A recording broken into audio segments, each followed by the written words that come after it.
This is Teachers Talk Radio, and you are listening live.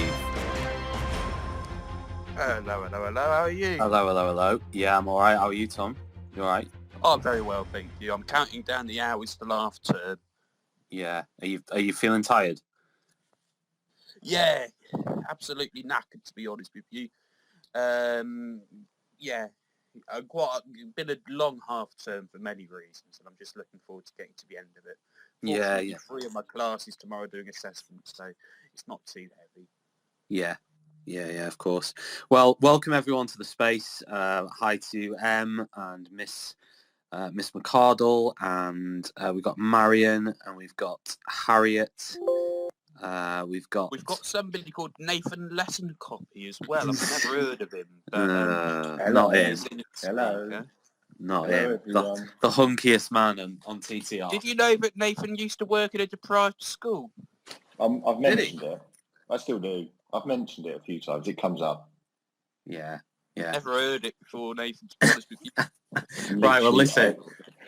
Right, before you two get into a silly argument, what we're going to do on this space is we are going to discuss, hopefully, is how schools improve behaviour. And the first thing to say from the outset is I'm not an expert, and I'm pretty sure that Nathan or Tom aren't experts on this. What I do have is a lot of experience of being a teacher in different schools, so I thought maybe I could reflect on that a little bit. And obviously, if anyone in the space does have experience, I know we've got Pete, who was on Khalil's show the other day. So if Pete wants to call in and kind of join in, then cool. And I'm sure other people like Emma and various other people have experience. If you've got experience of school leadership and you want to kind of drop into the chat and share your thoughts. But what I thought we could start with, gents, if that's all right with you, is an article by Bruce Robertson, who I think is on Twitter as TT Delusion, that's the one.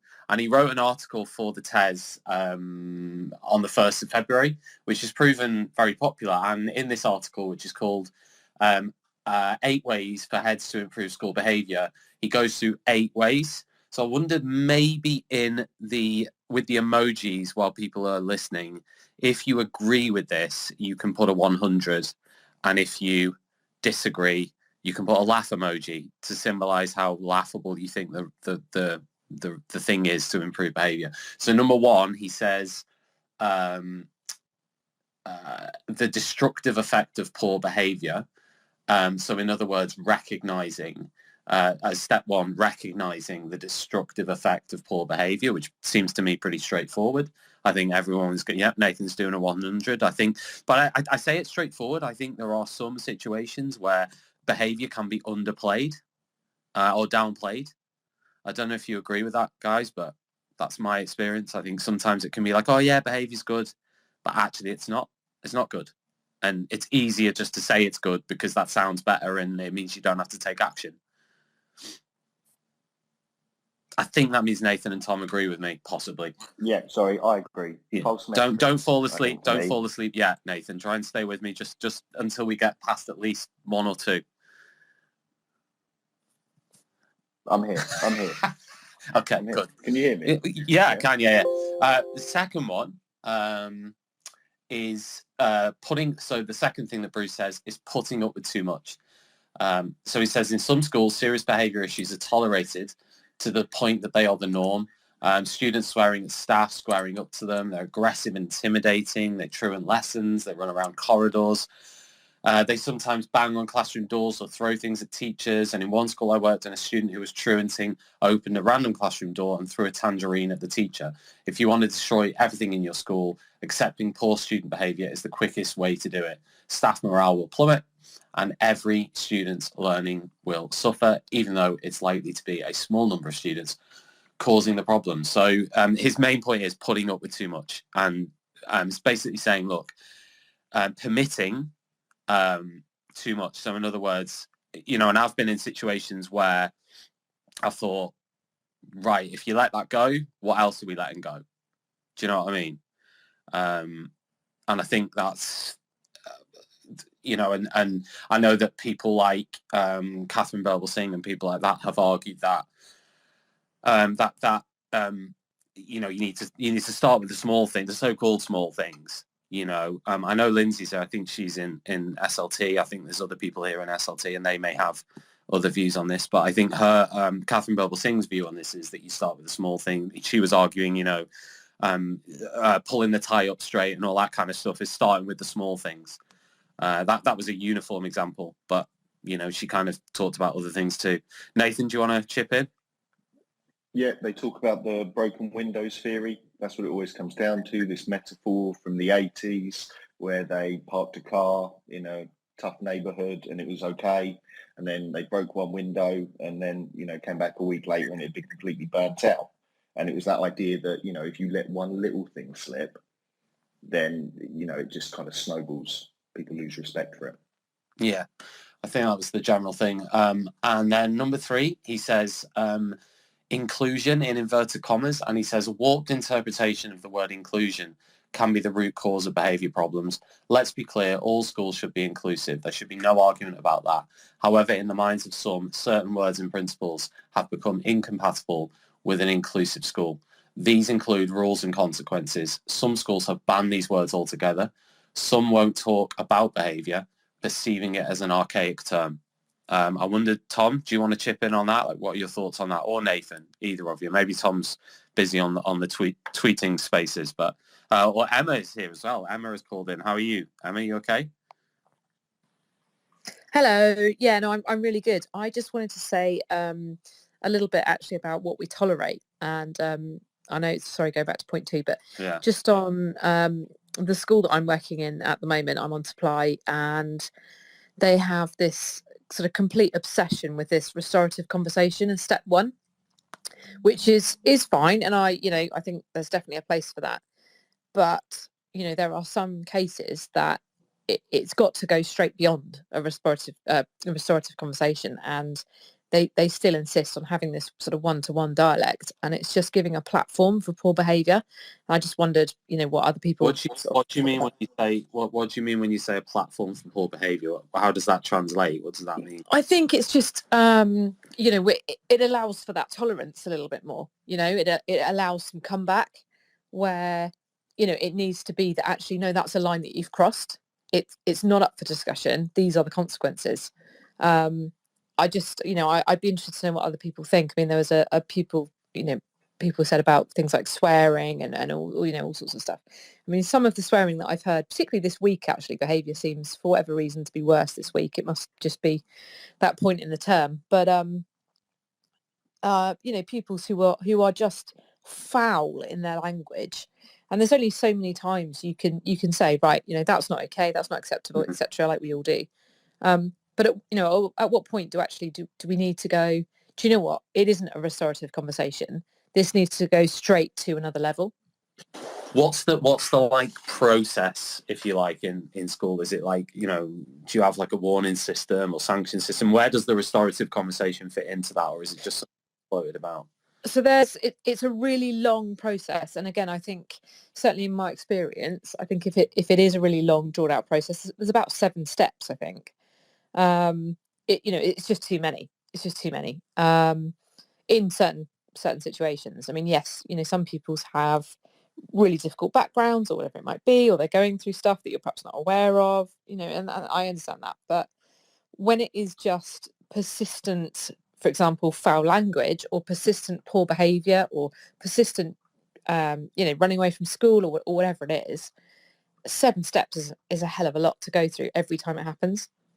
Yeah, and I suppose it also depends what happens at the end of those 7 steps and whether those 7 steps are repeated. Because I think there's nothing worse as a teacher than, and I've been in this situation before, is when you're going through the same motions every single lesson and with the same student or group of students, and you're going through all the in inverted commas, you're doing all the right things. You're doing all the right things in the lesson or between lessons, and yet the behaviour's not changing, and then there's not really a consequence, not really an end result to that. The kids are just circulated in the system. They're just in the system. They circulate out. Maybe they're removed for a lesson or whatever, or they are removed for a day, and then they go back in and they just repeat the same behaviours. But there's not an exclusion at the end of it. There's not a if you like a final step. There's no backstop.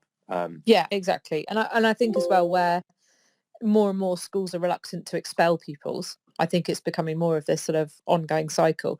The idea of every day being a clean slate. So that there's got to be a line somewhere. I mean, we as professionals. I agree personally that every day should be a clean slate and every lesson should be a clean slate. I mean, 100%. And as a teacher, I would always endeavour to approach every single lesson as a brand new lesson. However, from a whole school perspective, I wondered whether there needs to be that backstop, and there needs to be something. Nathan, what do you think about this? Well, I'll come in heavy and hard on the new lesson, and this is from a teacher's point of view, new lesson, fresh start thing. And I will tell you that in practice, I have seen it many times where a pupil who, is not following behavioural expectations can be doing that at the end of a lesson, knowing full well that there is not enough time for anyone to deal with it before they move on to the next lesson. Yeah. And I know that can be incredibly frustrating for teachers to see, perhaps in a system where on-call might be called and they come within the last 5 minutes of the lesson, particularly with the system some schools, secondary schools use for on-call, where that teacher actually has to go and teach themselves, and there isn't the time or the capacity to resolve it before the next lesson. I think sometimes some things take more than that. If you're putting in these false steps that fit in with a time frame of school, I think that muddies the waters for me. Yeah, and what about the place of the restorative conversation in that? Because I know Emma mentioned that and was saying that sometimes it doesn't seem to be the right place or time for a restorative conversation. I mean, I know that teachers can be in very tricky situations where they're asked to do, something happens and they are, I don't know, maybe they're abused in a lesson or something, or, something really bad happens. And the first thing is, we need to have, I've set up this restorative conversation before any sanction or any kind of consequence has been sorted out. It's like, I think there's a lot of that going on, that kind of thing going on. Just looking through and, trying to see if there's anyone there who can talk with a kind of real expertise on restorative practice in its proper, because I think, and this is maybe only my experience of it, but I think it gets mislabeled. I think it gets maybe muddied, and actually I have known it used well, and also I have known it be lip service and not used effectively. And I think it's one of those things in education where people will say, oh yeah, because our reintegration plan or our behaviour policy has the word restorative conversation written on it, we're going to do restorative, and I'm not sure that's always truly what it is supposed to be. Yeah, we've got Lindsay now, actually. Lindsay, good evening. How are you? Hello. I just thought I'd pitch in on this. I've only just joined, though. Yeah, no, cheers, no worries. How's it going? Oh, it's good, thank you. Oh, well, I'm COVID-ridden. I haven't been in school since last Thursday, so I'm just sitting at my dining room table for 9 hours a day. Okay, so you are an assistant head teacher. Yeah. Now, I wondered what you thought about some of the issues that are being discussed. So we've talked about, for example, the role of restorative conversations or restorative practice within behaviour systems. Do you think that restorative practice works? In most circumstances, yes. And we definitely have a restorative approach at my school. And if there is a call out, we have a warn, move, remove policy. So students basically get 2 opportunities to turn their behaviour around before there's a call out. And then when there's a call out, a member of SLT will go down. And 9 times out of 10, we can have a little chat and get them back into the classroom. And that's great. But there are some things that happen where you just think this is, and my line is always, is this impacting the learning of the others? And if it is, and I just think this student is not in the right frame of mind to be in the classroom, they are having a negative impact on the teacher and the other students, I will remove them from that lesson. Yeah, so you'll do that from an SLT standpoint. You'll do that, from beyond that. Yeah, interesting one. We've also got James here. We've got James Fury from, I believe, the United States. James, good evening. Hi there. It's actually afternoon where I'm at. I thought it might be. Good to hear from you. We are talking at the moment, James, about restorative practice within behaviour systems and cultures and whether we think it works. And Lindsay has said that overall she thinks it does. Nathan thinks it does if it is done well. What are your thoughts on this idea of kind of restorative conversations and practices and their place within behaviour systems? Well, I would say the caveat that I heard, if done well, is really important in conversations regarding restorative practices, especially in the context of the American class. Whoa, someone's just muted everyone. It weren't me. Oh, someone's unmuted me. I still can't hear anybody. Tom? I'm back here, Tom, did you...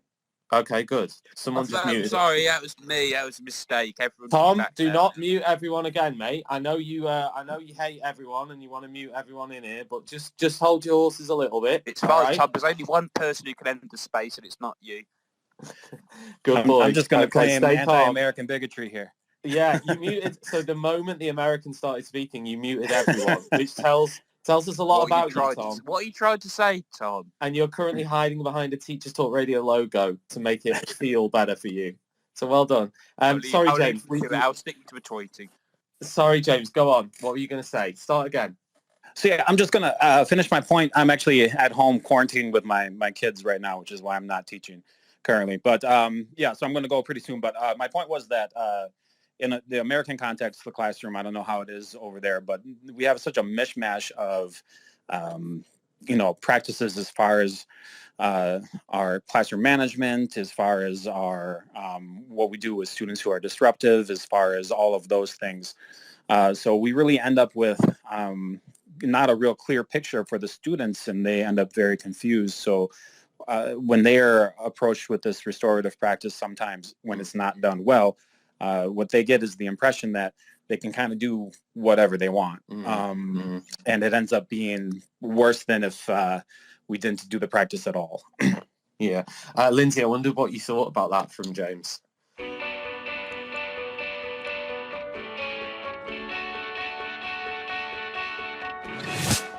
This episode of Teachers Talk Radio has been made possible with support from Witherslack Group, the UK's leading provider of SEN education and care. They're here to support you too through an ever-growing offer of free resources, including webinars, podcasts, articles, and events aimed at supporting teaching professionals like you. Visit their website at www.witherslackgroup.co.uk to find out more. Introducing UpLearn. UpLearn is an online curriculum learning resource for A-levels that improves student outcomes whilst reducing teacher workloads. Teachers use UpLearn to facilitate independent learning and consolidation of classroom material. Over 150 schools have seen great improvements with UpLearn, including St Paul's Girls' School, Michaela Community School and ARC schools. Book a demo at uplearn.co.uk and quote TTR for 10% off. That's UpLearn, uplearn.co.uk. Whatever learning looks like this year, bring lessons to life with Nearpod. An exciting new addition to the Renaissance family, Nearpod offers real-time insights into student understanding through interactive lessons and videos, gamification and activities, all in a single, easy-to-use platform. To help kickstart the new year, we're offering all primary and secondary schools in the UK and Ireland full free access to Nearpod for the whole spring term. So, no matter what 2022 brings, Nearpod makes switching between in-class and remote teaching simple. Visit www.renlearn.co.uk/Nearpod and sign up for your free trial today.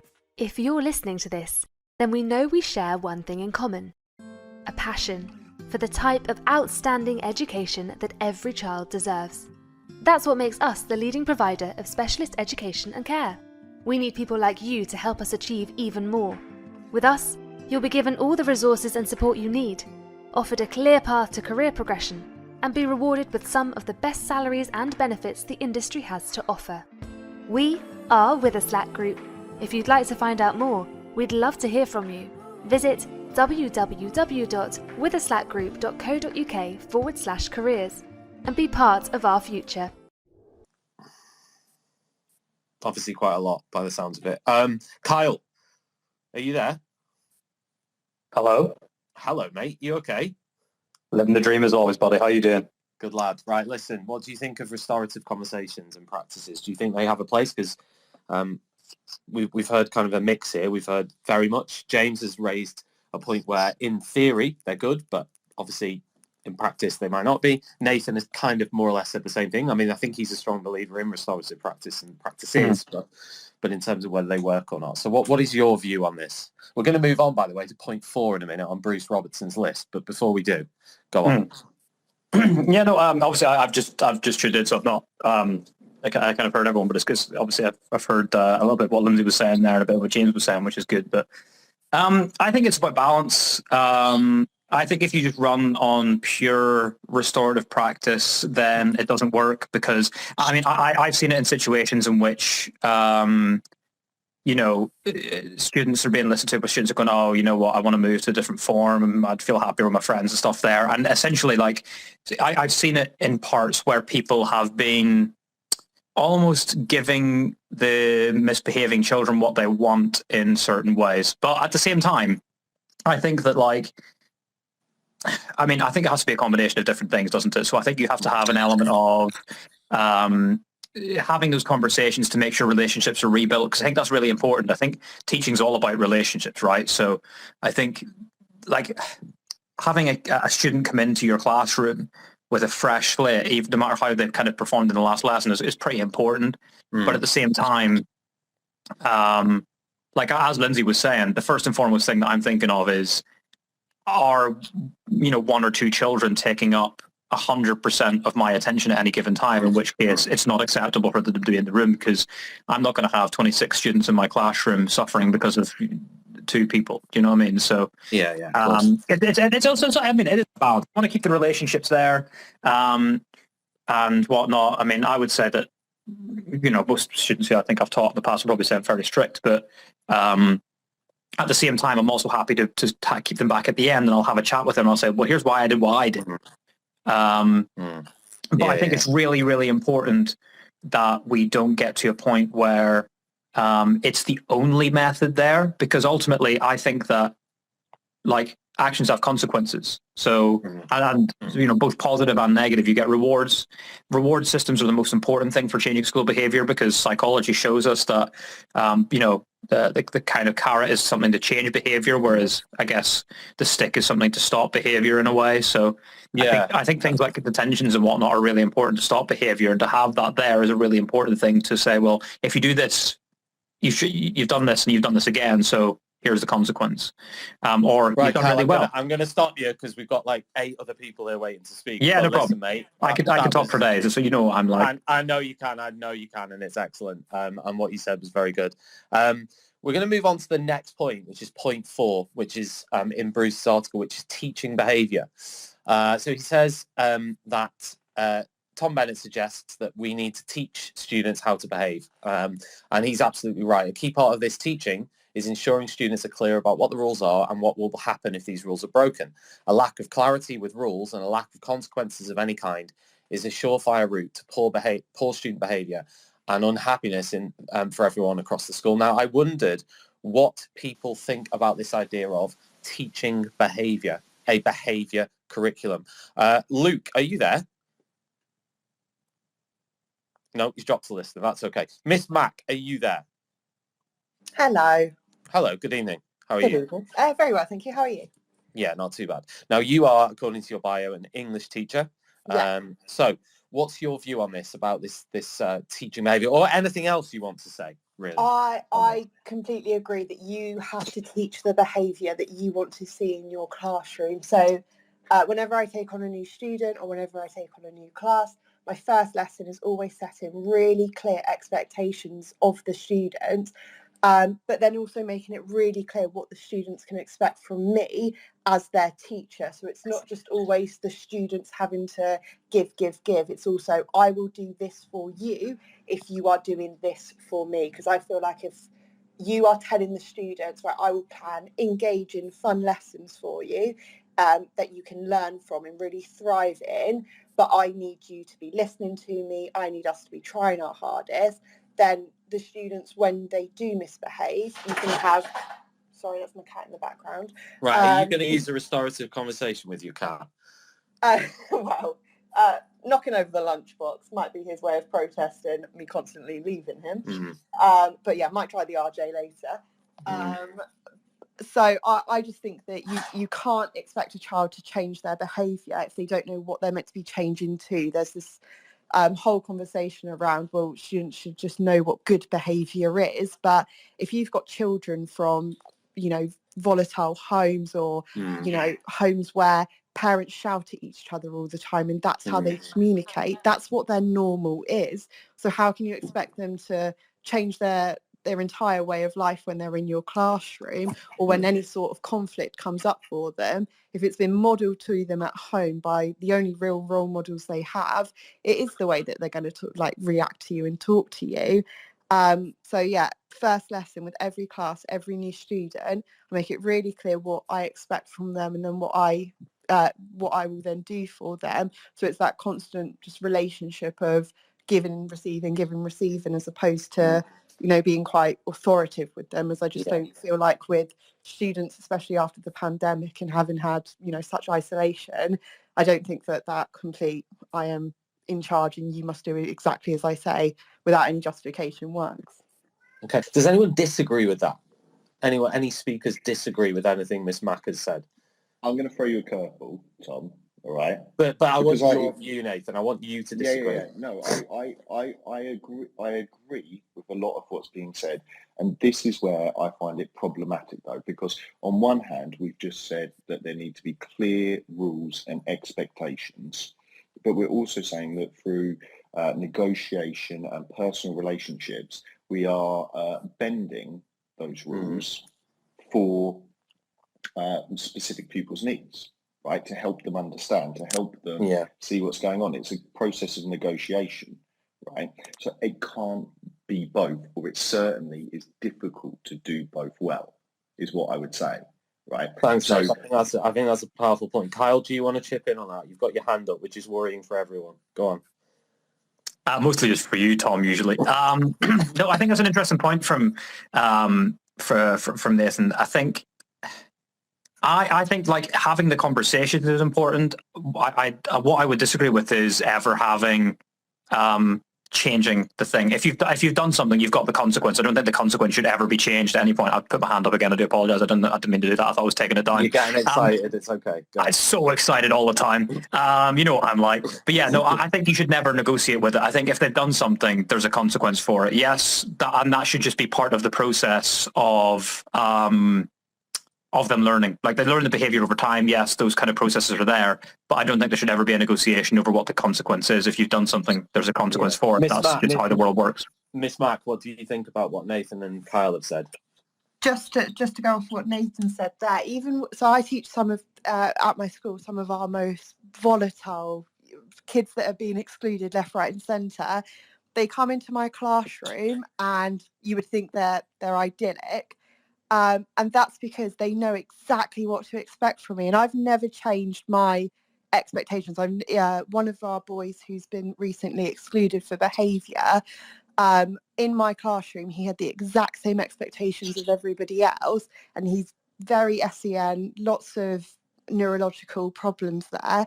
But rather than giving him verbal warnings, he'd get a post-it note on his desk that said 1, 2 and 3. And it's that visual reminder for him, because he'd forget what warning he was on. He'd forget if we'd had a conversation 2 minutes prior about not biting the end of a pen and throwing it at someone. But that visual reminder for him was enough that he'd be like, oh, okay, actually, I'm about to be kicked out of the classroom and I don't want to be kicked out of the classroom because I know what happens after that. So I don't think even when you build a relationship with a kid, you should ever lower your expectations of that child. But it's almost that they then have that respect for you, that they don't want to misbehave for you because they respect you as a person, not just a teacher now. And so they don't want to disappoint you. So if Nathan, if I apologise if I've misunderstood what you were saying, because what I've interpreted is it sounded like you thought that we should lower our expectations for certain children in certain circumstances. No, I thought it was the opposite what you were saying, but I could be wrong. I'm kind of down the middle. I'm saying it happens. I'm saying that. But are you saying it shouldn't happen? I mean, what's your opinion? Is what I'm asking. I don't think that there should be a change in consequence. I agree with Kyle on that. I don't think there should be a change in expectation. The only thing I would agree, and I talk about this equally. I work in an alternative provision in a secondary school where children are on the borderline of being permanently excluded. But we have the school rules. The difference is restorative practice that maybe people think happens in a mainstream classroom that they think they can do in 5 minutes at the end of a lesson. It sometimes takes half an hour explaining the concepts. All of those things exist. But I think, and that's where I think there is an issue with the system, that people think in a secondary school writing a general policy, or even in a primary school, that there is some kind of capacity to deal with every child's need within the short time frame without the support structures in place. Yeah, we're going to move on now, but that was really great. Miss Mac, thank you for that. Stay on if you want. We'll kind of keep dipping in and out. I know you've got your hand up, but we're going to move on to the next point, but feel free to chip in kind of later on, unless you want to throw a comment in now real quick before we do. Nope. Okay, cool. So just a shout out to people joining in. We've got Sonia. Hi, Sonia. We've got Miss Thompson. I'm just going from the top here. Miss Thompson PE, one of my personal favourite tweeters on Twitter. That is not the views of TTR. That's just Tom Rogers' views. Great tweeter, great PE teacher. Carly's here, Carly Waterman. Good evening. If anybody wants to speak, by the way, Sarah's here as well. Sarah Johnson, former guest on one of my Teachers Talk radio shows. So feel free to get involved. We've got Naylor's Nada, just talking to teachers. I love that bit as well, the teachers bit. That is Phil Naylor. Good evening, Phil Naylor. The Naylor's Nada podcast. Good evening to you. We've got Amy, we've got Miss N, we've got Sam Page, we've got Kate. We've got Kay Shank's History, who I know from the history community. I'm just literally going on. We've got Pastoral Pete, who was a guest on Khalil Rouse's show on Sunday. Kate Hill, and then we've got another, 60-odd people. So thank you very much for joining in with the conversation tonight. We're moving on to point number 5 now in Bruce Robertson's article for the TES. And his point number 5 is all about the phrase, all behaviour is communication. Now, he says here, in some schools, the idea that all behaviour is communication has led some to believe there shouldn't be consequences for poor student behaviour. The student is trying to tell us something. We need to try and find out what this is. That's what's most important. Now, he then goes on to say, students are, of course, trying to tell us something through their behaviour. And this might be that they are bored, or they're finding what they've been asked to do too difficult. They don't like the subject you're teaching. They don't like you. There's something upsetting them. They'd rather be doing something else. While such things might explain poor behaviour, rarely do they excuse it. Now, I wonder what people's thoughts are on this. You've got your hand up again, so I might go to you first on this. What are your thoughts? And if anyone else wants to kind of call in or request to speak, please do. I know Tom will be working away in the background, either muting everyone or clicking on you and asking if you'd like to speak, because he is a legend. Do you want to go? Go. Yeah, go no, I'm just curious to know what people or what their experience is post-COVID, because I think it's very interesting to me that a lot of behaviour policies haven't changed in response to COVID. And, it's very obvious, certainly to me and to other colleagues that I've spoken to, and even other people on Twitter, that pupils are effectively 3 years behind. And that means in terms of their behavioural development as well. And yeah, I'd just be interested to know what people thought with regards to having the conversations, etc. Well, before we do that, I want to talk specifically about this phrase, all behaviour is communication. And I want to try and dig into that and think a little bit about that and what people's views on this statement are. So maybe, Lindsay, do you want to kind of chip in on this in terms of the phrase, all behaviour is communication? Do you think this has been, a positive thing or a damaging phrase? I mean, what are we thinking here? I think it's a bit of a vague phrase, to be honest. I don't think it's particularly clear. Ultimately, I mean, I agree as well that there's been behaviour changes since the students have come back from COVID. But ultimately, I mean, I'm in a secondary setting. We're preparing these kids to be out in the real world. And I don't think our expectations should change. Yeah. Okay. Interesting. Because I know, Nathan, you touched on that earlier as well, and Kyle, in terms of saying, you didn't think that the behaviour systems or policies should change in light of COVID, or should be reduced or adapted in light of that, whereas others do. Others do feel that they should be, and there should be some consideration given and different rules and so on and so forth. I think there should absolutely be some consideration given, because of course these children have not had the schooling that they should have had. So there can be an awareness had about it, but ultimately they've got to be prepared for life in the real world. So their behaviour has to get better quickly. Yeah, Nathan, what do you think? That all behaviour is communication? Because you currently work in a PRU, is that right? Well, yeah, sort of an alternative provision, so it's kind of like a kind of separate to it. I'm attached to a mainstream school. Okay. All behaviour, I honestly do believe all behaviour is communication, right? I believe that of positive behaviour. I believe that of quiet children in the back of the class. And the thing that frustrates me incredibly about when it gets used, for me, inappropriately, is people are talking about bad behaviour. They're not talking about all behaviour. They're talking about bad behaviour. And that for me is really frustrating.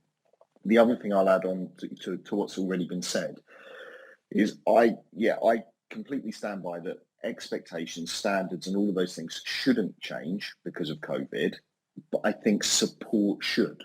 And I think there's a difference there, because there's this idea that you can lower expectations. It would be like, lowering the pass mark for exams. We don't need to if we can put in the extra support. The problem is most schools can't or aren't able to put in that extra support that is needed. And so you're stuck with a tough choice. You either start ignoring problems, or what do you do? You've got more problems. If that kind of phrase of all behaviour is communication, which you're saying you agree with, would it be fair to say though that some kids just, I'm thinking back to me being a kid now, so I am quite biased here, me being a teenager. Do some kids sometimes just fancy being naughty because they're bored, or they just fancy it? And there's nothing more to it than that. It's not a case of, well, let's have a conversation about, a deep kind of discussion or psychological testing to find out why you're doing this. Sometimes kids just misbehave because they fancy it. Yeah, I think there's boundaries of what is normally acceptable, right? What we think of as normal behaviour. I would also say, when I say all behaviour is communication, I mean all behaviour is communication in a language you don't understand and probably the child doesn't understand either. And so it's not something that most classroom teachers are in a position or is probably safe or wise to try and unpick, because we need access to professionals to, when we're talking in the serious place. Now, I see some other people have joined. I see Sarah's joined us, and she might have different views to me on this. Me and Sarah are going to disagree. We disagreed on my show. It was great. I always disagree with you, Tom. I think it's important. So apologise if there gets noise in the background. I've literally got 2 babies on me. So part of my worry about when we talk about all behaviour is communication is it becomes a cliche, and it means everything and nothing at the same time. And actually what I think it sometimes does is stops people being professionally curious. And what I always worry about, and Tom, I always worry about this as well, is that what we might have children, for example, that say very little and are very quiet, and they get along with things and everything's okay, and we don't really notice them. But they might also be as in much pain as the ones that bring our attention to them in more sharp ways by the way they behave. And I know someone, I'm not sure who it was, I apologise, someone spoke about the idea of the kids need to live in the real world. And that is entirely true. But in the real world, no one tells me when I can go to the toilet. No one tells me exactly how I need to dress. No one gives me a detention if I forget my pen. No one gives me 6 warnings if I don't do X, Y, Z at a certain point. So yes, we do need to support children in living in the real world, but also we have often higher expectations of children's behaviour than what we do of adults, because we want to run a school. We want to make sure children are learning and things like that. Can I put in there and just say that sometimes there's a point, and this is quoted actually from Bruce in his article. He says, addressing the reason behind poor behaviour without addressing the poor behaviour itself teaches students that actions don't have consequences. Now, if you are in an educational setting And again, I'm not talking as an expert here. I'm only talking as a teacher, a teacher who's been teaching in various different contexts over a period of time. I'm not talking as someone who's been a school leader, and is currently a school leader. I'd love it if Carly or Sonia or other people want to get involved in this. But from my perspective, I think the danger is that we think that having that conversation is the consequence. To me, that's not that's not if you like. I know some people don't believe in sanctions, but surely there has to be like a consequence for poor behaviour. Do you see what I mean? Rather than just, all right, okay, there must be a reason. All behaviour is communication. So therefore, if all behaviour is communication, we need to just search for the root of the cause of this, and then kind of address it in a way that's not necessarily built around consequences or sanctions or anything else. I just wondered what you thought, Sarah, on that, and whether you understood where I was coming from there. Because there's nothing more frustrating for me for if you're a teacher in a school and a student does something in your opinion because they just fancy it on that day. They just fancy misbehaving. And they're just a kid, right? But they do something quite bad. And then the only thing that happens as a result is like a cozy chat. Let's be totally brutally honest about it. Let's not sugarcoat it. And I think that can be deeply frustrating for teachers when they don't feel that behaviour is being addressed because of some theory about behaviour. That I'm not even disputing the theory necessarily, but I'm saying that applying that theory wholeheartedly to schools and the education system can have consequences. So one of the things that I talk about quite regularly is there's no one size fits all. So absolutely, I agree with Tom Bennett in terms of creating a culture, learning the norms of a classroom environment, routines, teaching behaviour and things like that. But also I think we do need to acknowledge that children might find things really difficult in terms of regulation of their emotions, the way that they might respond to a sensory environment and so on. So I think we need to be curious about what is driving that behaviour. But I also agree that sometimes kids are silly. They often take more risks than older people. They're testing boundaries. And should there be a consequence for that? It depends what it is. Sometimes it isn't necessary, and a conversation sometimes might be appropriate in terms of consequence. How do you build that consistency within the school environment whilst making sure you're really addressing that young person's needs and teaching them what that needs to happen? I think it's complex, and I think when we rely on one phrase or one idea or one approach, I don't think it's helpful. I think children are just as different to adults, and they will respond just as differently as well. I just don't think one size fits all. And I think when we say all behaviour is communication, we miss an opportunity to be curious. Thank you, Sarah. Right, we've got a few other speakers in. By the way, just for the speakers here, I hope you don't mind, and you can tell me if you do after this. You can just DM Teachers Talk Radio, but we're recording this, so hoping to put it out as a podcast. So if you're happy with that, just say, just give me 100% or a thumbs up or whatever. This will go out as a podcast unless any of the speakers object, in which case, obviously it won't, or I will edit out and cut out the speakers who don't want to appear on the podcast. So just let me know afterwards. Now we've got Empathy Holistic Buddies has got their hand up. Empathy Holistic Buddies, are you going to be my holistic buddy? Good evening. Hi, good evening. Hi, Tom. Hi, everybody that's listening and speaking as well. I am totally new to Teachers Radio, but I have started to work in primary schools as a holistic therapist.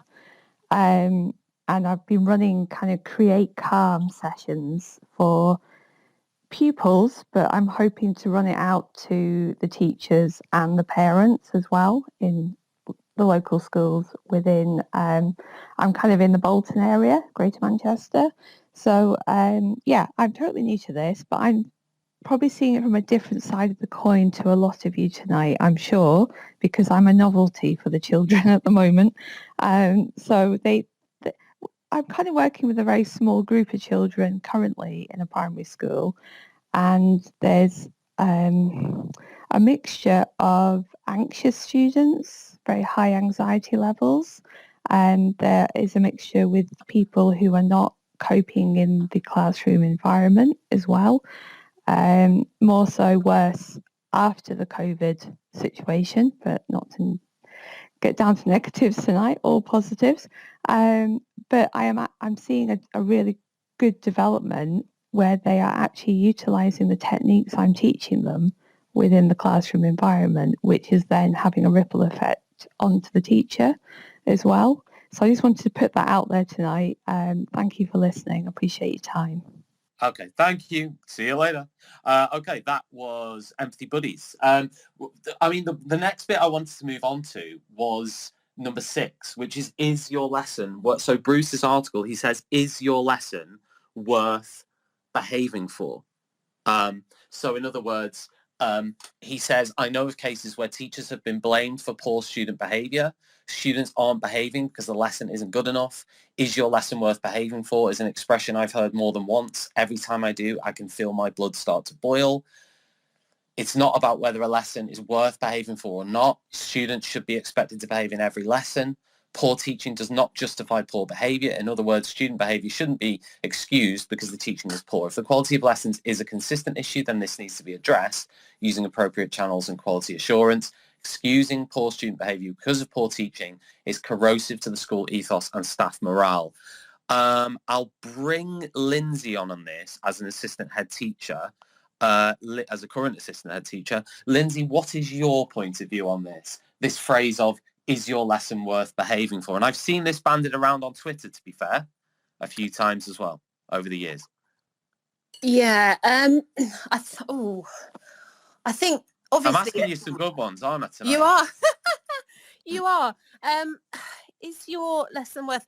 Obviously, it's if you have an engaging lesson, which really does cater to the students in your care, and I do think that the root of good behaviour is knowing the students that you've got in front of you, and that even goes to before you even meet them in September. So you've read the data on them, you've read the SEN register, all these things. So you've kind of got an idea where they're at and you get to know them quickly. And I think if you take the time to get to know your students, then you will engage them more. You will know what makes them tick, and that will in turn give you better behaviour. And if you ensure that the lesson that you deliver is tailored to them, and I think that will engage them. So I think there's kind of that ripple effect, but you have to put in all of that work and that investment to start with. I do think that if it's a lesson that is disorganized and perhaps not particularly well planned and not tailored, not differentiated for those that need it, all of those things, then yeah, I think behaviour will drop because the students can't access what you're trying to teach them. And of course, their attention is not going to be on the work because they feel like it's beyond their grasp. Yeah, you know what, I think like all of these statements, there's almost like this middle ground, isn't there? You know, yeah. That with all these statements, it's like, listen, I mean, when I think back to me being at school, when I was at school, right? And, you know, you kind of knew before you walked in with a particular teacher that behaviour was just going to be bad. You know what I mean? Like, you just, yeah, absolutely. You just knew. I just knew. I was like, this is going to be a nightmare. Now, Dan's got his hand up now. We see it a lot with supply teachers as well. That there's often a bit of an issue there. I'm interested to see what Dan's going to say because I used to work with Dan. Oh, right. Okay, cool. Dan, we'll bring you in. Dan, you've got your hand up. Good evening. Good evening. It's lovely to hear Lindsay speaking. It's been a while since I've seen her. Wow. What are your thoughts, Dan? What are your thoughts on this? Well, I'll tell you what, I have some fascinating experience with this. When my first headship, I was the head of a school that dropped into special measures in South Manchester. And the Ofsted report that came out off the back of it, I'd been at the school for about 4 months by the time the Ofsted report, before we were inspected. And almost every single area of the school was completely and utterly slammed, apart from the report to do with the English department. And essentially, the only way I can describe what was written in the Ofsted report was it basically said that the head of English was almost like a warlord in a failed state. And it's actually a former colleague of mine and Lindsay's that came up with that expression. Jonathan Crouch, who's deputy head at Notre Dame in Norwich. She was a warlord in a failed state. She had the sandbags up around the department. And when the kids went into that department, they were taught in a completely different way. There was a consistency of approach from the English staff in there, and the expectations were super, super high. So whilst I was dealing with things like kids bringing in tasers and BB guns and all sorts of other things in one of the most behaviourally challenging schools I've ever worked in, you went into the English department and it was like this oasis of calm. And the residual on CISRA for this English department was almost plus 0.75 in a school that was that was running a 3-year trend of minus 0.3 overall on its progress 8. It was utterly remarkable. So I think there is absolutely something to, is my lesson good enough? Not even that, is my curriculum in my school good enough for kids to behave for? Now, I'm not saying take away personal responsibility from children. Sometimes kids are just naughty, but you have to make sure that what is on offer in front of these kids is good enough, because if it is, I have witnessed firsthand even some of the worst behaved children that I have ever seen. That wasn't a beer, Dan, by the way. If you That's fine. There was a can of Diet Coke from me. It wasn't a beer. Kick back, seriously. I know, even some of the worst behaved children I've ever seen, they went in that department. They were completely and utterly different. Now, I'm going to bounce this back to you, Dan, and I'm going to say that does it sometimes happen in schools where teachers are, where even though there is kind of common sense and everything else to what you're saying, is that then potentially used as a stick to beat teachers with, the phrase, is your lesson worth behaving for? In other words, you know, I'm having this behaviour issue. First of all, you should never use language like that with teaching staff. No, but I'm not saying that particular phrase would be used, but let's say a paraphrase of that, you know, like, I don't know, what's your teaching been like today? You know, like, I'm trying to think of kind of phrases that kind of imply the same thing. And that methodology is there.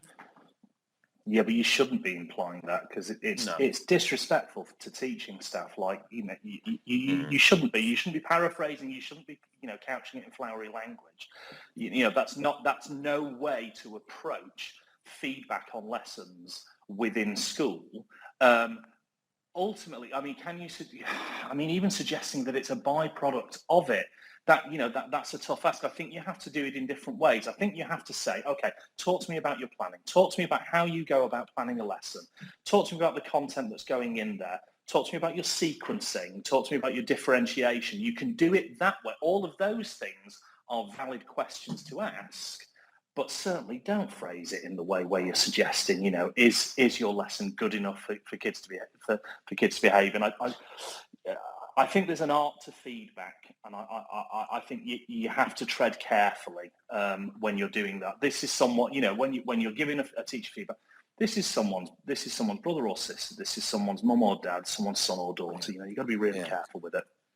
Yeah. Tom, can I cut in and just ask Dan a please question? Please do, mate. Right. Okay. So, Dan, I love what you're talking about, but the thing that Tom is suggesting there, and you might not say it just for, we are saying it about ourselves as a profession, publicly online, and people will be scrolling through their Instagram, scrolling through their Twitter after having a terrible lesson, you know, behaviourally, and they will see that someone else has posted, you know, but, you know, one of these kind of glib kind of statements about it.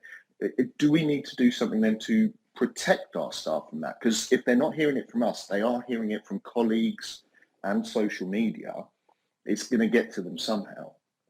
Yeah, I think I don't think we spend enough time talking about support for teachers. At the same time, that doesn't mean not holding teachers accountable, but there's a way to do that, isn't there? It's so much to do with feedback on teachers' lessons and things like that, is the way that it is said rather than the what that is actually said. So yeah, it's a tricky one. I mean, what I would say is, if teachers are, if you've had a bad day in the classroom and then you're scrolling through social media and you're seeing those sorts of comments, step away from social media for that day. If you've had a tough lesson, I mean, it can really impact on your day. Step away from it for a bit until you're in a better place and a better frame of mind to be able to tackle people who put those sort of glib comments online. Yeah, interesting one. Very, very interesting one. Thanks, Dan. Stay with us if you can, Dan, because I think your insights there are much appreciated. Really, really good. And sorry I'm having to dash through all these points. I know I've cut a few people off, but I just want to get through as many as we can before the end of the space. Number 7 in Bruce's article is upskilling teachers. He says sometimes issues with student behaviour are because teachers haven't been trained to manage it properly. Being able to manage student behaviour in a class is a prerequisite to great teaching. Actually, I would go further than that. It's a prerequisite to any teaching. No one can teach in an environment of poor student behaviour. It doesn't matter how good your knowledge of the curriculum pedagogy is or how enthusiastic and motivated you are. In the absence of good behaviour, students won't learn. I wholeheartedly agree with number 7. I think that's a common sense one again. I just can't see a kind of debate with that. I guess there would be some who would say if you are a good teacher, then you can teach and create. I think Dan used the word the warlord in the failed state. Yeah, there is that kind of underlying argument sometimes. If you're a good teacher, you'll be able to do it anywhere. Yeah, but there's a limit though, isn't there? Sometimes you have just got that kid in your class where, mainstream isn't working for them. That particular environment isn't working for them, and at some point we have to take into consideration, don't we, the impact on the other children in the class. And I've no doubt there'll be a lot of hands will shoot up off the back of this, but sometimes you do have to make the call of, okay, I've got 30 kids in my class, this is the one that's stopping the other 29. They've got to go for a little bit so that I can crack on and get my lesson taught. Miss Mac, let's bring Miss Mac back in. Miss Mac, are you still there? Are you still with us? Yep, still with you. Right. What do you think about this idea of upskilling teachers? Do you think there is, the idea that if you're a good teacher, you should and can, that argument of if you're an excellent teacher, you'll be able to do it anywhere? No, I think that you have to teach teachers how to deal with all types of behaviour. As I think Dan was just saying, there are some students that aren't suited to mainstream. It doesn't work in their best interest. And no matter how hard you try to teach in that class, that child can just disrupt the entire lesson. And no matter how well you know your content, no matter how well you've planned that lesson, if you have a child kicking off in the corner, that's going to disrupt the other 29 students that you've got in the classroom. I think that, say the blanket statement that when there's a little bit of chatter, say you're trying to have that one-on-one with a child, that probably isn't disrupting the other 29, but it's when it starts, other children start turning around to look at what's going on, or if it's a lot of the behaviour that I have to deal with is outside of my classroom. And so I'll have students running past and it disrupts that flow of your teaching. I think that you have to be able to deal with the behaviour before you can teach, because if all 30 of them start screaming at you and start shouting and arguing, you can't stand there and just lecture to a chaotic room. Yeah, I totally agree with that. I know, just to give some shout outs, we've got Cassie joining us, we've got Rob. Shout out to Rob, head of geography. Rob, if you want to speak, please do. Job's fantastic. Rob's fantastic. Cassie is fantastic. So if either of you want to chip in on this, you can do. Big shout out to everyone joining. We've got over 100 listeners tonight, so thank you very much for tuning in. This whole show, I hope, will be available as a podcast within about 30 minutes of us finishing here. So if anybody wants to listen back to it, obviously we'll get permission from all the speakers, like Dan, if you're okay with it, that'd be great. And it'll go out as a podcast for everyone so you can listen back to it. What we've been doing, what the main focus has been, just for everyone joining up to now, we've been going through an article in the TES by Bruce Robertson, looking at 8 things that school leaders can do to improve behaviour in schools. And we've been through about 7 of them so far. We've kind of just started there on upskilling teachers and how, prerequisite to any teacher doing well in a school is is the absence of good behaviour within the school, rather than, it doesn't matter how good they are at teaching or how expert they are in their subject or how good the curriculum is. If the whole school behaviour isn't up to it, then they're going to struggle. And of course, the counter argument to that being, no, if you have an excellent teacher, they're an excellent teacher, full stop. They can survive in their silo. And obviously Dan and Miss Mack disagree with that. Delighted to welcome Cassie. Cassie, good evening to you. Okay. Hello. Sorry, I apologise. I've got a bit of a cold. You sounded very much like I thought I was introducing a country and western singer in Nashville for a second, but no, it's I'm Cassie. sorry, I got the husk on, and it's not deliberate, unfortunately. I have only just tuned in, so I'm totally just going for a point. But do it. It's really difficult, isn't it? The idea of teachers teaching in silos and being able to manage in a war zone feels really sad, because I think leaders need to look at the whole school community, and they need to think about all teachers from whatever starting point they're at, whether they're NQTs or they are supply teachers or they're cover supplies. And I think in the current landscape that we're working in, where people are having to step into classrooms and not necessarily being the main class teacher, you have to have a consistent behaviour policy that everyone knows and understands. So I really strongly advocate a behaviour curriculum that everyone practices and goes over. And I'm talking from experience of working in a previous special measures school and moving behaviour to outstanding in a couple of years, and that was the key. It was everyone being on the message. This is what the expectation is. So those children walk into any class and they know what they're going to get, and it's about mutual respect. Cassie, what is a behaviour curriculum? What is it? It's behaviour curriculum is getting the culture and ethos right and being clear that it's based on mutual respect. I mean, I worked in a Church of England school, so we based it on Christian values. We taught the children what values meant and how to demonstrate them. And we just made it really clear that whoever is standing in front of you and whoever is in your classroom as a peer, you have and we have the same consistent message and expectation at all times. So it didn't matter if it was someone that worked in the kitchen or in the office or it was a visitor, the expectation of respect and following the behaviour policy was expected.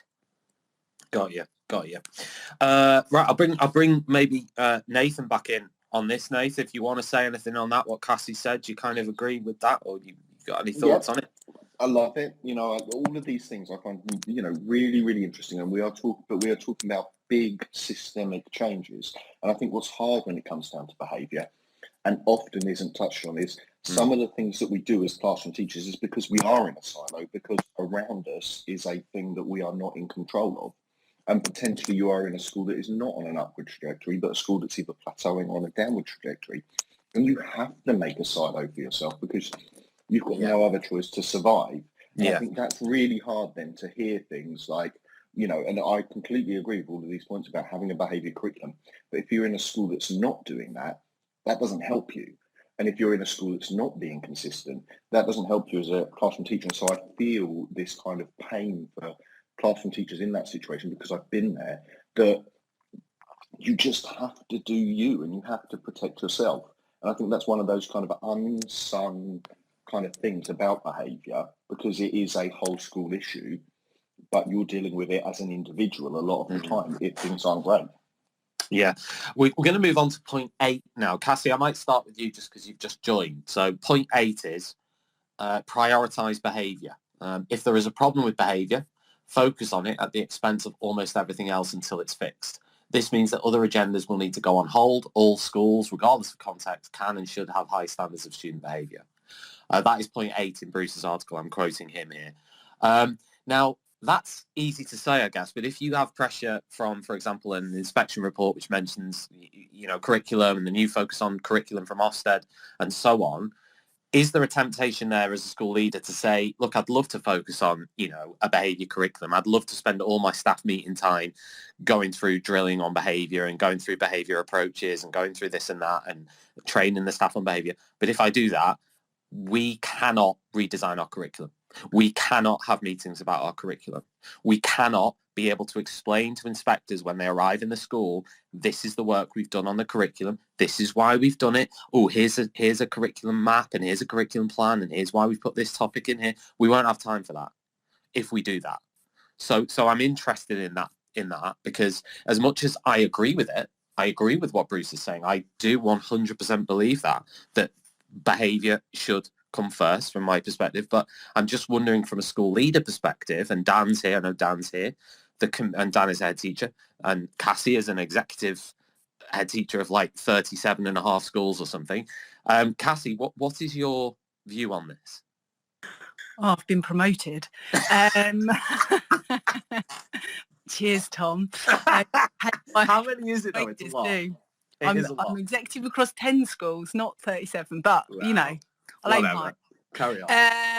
I made mistakes and I didn't deal with behaviour immediately, and I spent my entire probably first 6 months firefighting and not being able to do anything anyway. I think you need to run it side by side. I think you need to have a big focus on behaviour first of all. And then that needs to run, and that needs to be the thread that runs through everything that you do while you're getting other things done. So I don't think that you would sort out behaviour to the detriment of everything else that you've got to do, but it has to be a priority. And I think if I could go back, I would absolutely pummel behaviour first.